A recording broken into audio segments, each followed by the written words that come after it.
Outro fenômeno importante é o fenômeno da ressonância, que consiste na ideia de uma onda trocar energia com outra. Como assim? Um sistema oscilante está oscilando com a mesma frequência de outro sistema. Quando esses dois sistemas estão à mesma frequência, há uma troca de energia justamente por estarem em uma mesma frequência.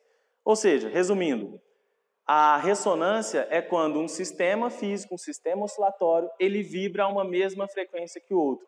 Ao vibrar na mesma frequência, eles são capazes de trocar energia. Um exemplo desse fenômeno que a gente usa muito no nosso dia a dia é o celular. Quando a gente faz uma ligação ou quando a gente recebe uma ligação, o nosso dispositivo está emitindo ondas e recebendo ondas que estão vibrando a uma mesma frequência que o seu dispositivo receptor ou emissor. Assim, ele recebe e emite energia.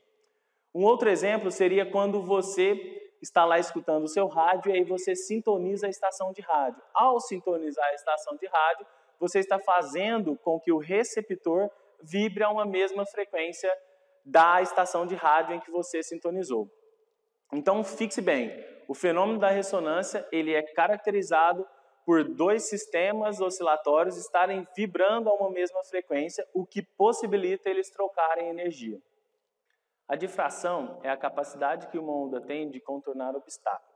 Essa capacidade está associada à condição dessa onda bater em determinado obstáculo ou até mesmo fenda e ela conseguir se espalhar, propagando através desse obstáculo.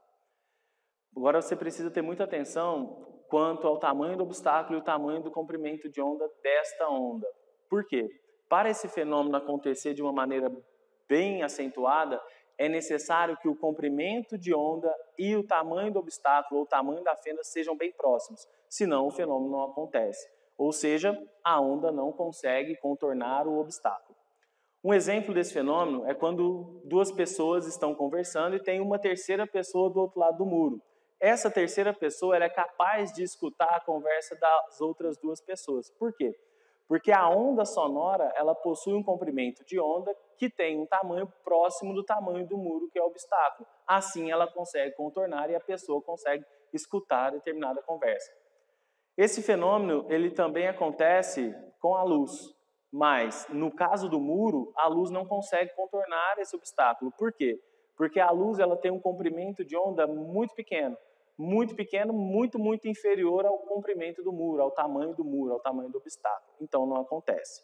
Para o fenômeno da difração acontecer com a luz, com ondas eletromagnéticas, precisamos de obstáculos que possuem um comprimento de onda, possuem um tamanho próximo ao comprimento de onda dessa luz. Então, tamanhos bem pequenininhos, senão não acontece o fenômeno da difração.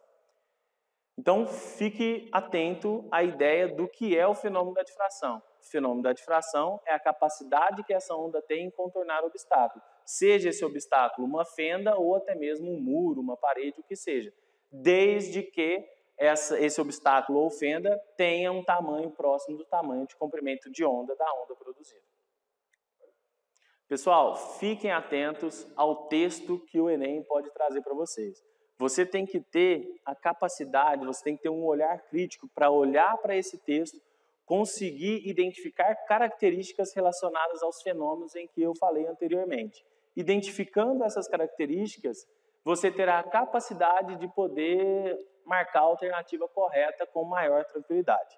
Muito cuidado com os textos do Enem, porque às vezes ele é muito confuso. É necessário uma leitura com um pouco mais de calma, um pouco mais de atenção. Apesar de não termos esse tempo todo, mas faça uma leitura um pouco mais, vamos dizer assim, atenta aos pequenos detalhes. E é isso aí, uma excelente prova para vocês.